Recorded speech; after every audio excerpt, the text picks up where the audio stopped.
देशभरातले सगळे कल हे समान दाखवत आहेत की पुन्हा एकदा तिसऱ्यांदा माननीय नरेंद्रभाई मोदीजी देशाचे पंतप्रधान होणार आहेत। एकही एक्झिट पोल असं दाखवत नाही की यापेक्षा काही वेगळं होणार आहे।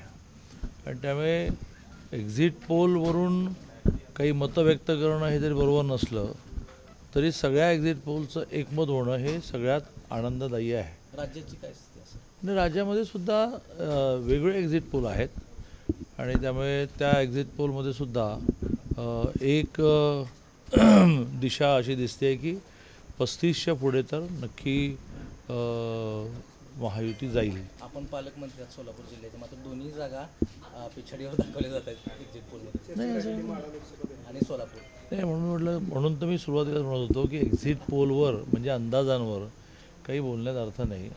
प्रत्यक्ष निकाल 4 तारखेला दुपारी येतील तेव्हा आशावादी आहात तुम्ही दोन्ही जागांवरती? मी पूर्ण आशावादी आहे। मी सोलापूर जिल्ह्याच्या दोन्ही जागांवर पूर्ण आशावादी आहे आणि आशावाद हा शब्द हा एका अर्थाने होईल की नाही अशा अर्थ असतो आणि त्यामुळे मी ठाम आहे। राज्यात ठाकरे अजितदादांच्या आणि एकनाथ शिंदेच्या जागा कमी दाखवतात, पण भाजपची सृष्टी होती, त्यामुळे मित्र पक्षाला कुठे कमी पडतं असं वाटतं आपल्या सोबत असं नाही। म्हणून आत्ता असं कुठलंही विश्लेषण करणं बरोबर होणार नाही।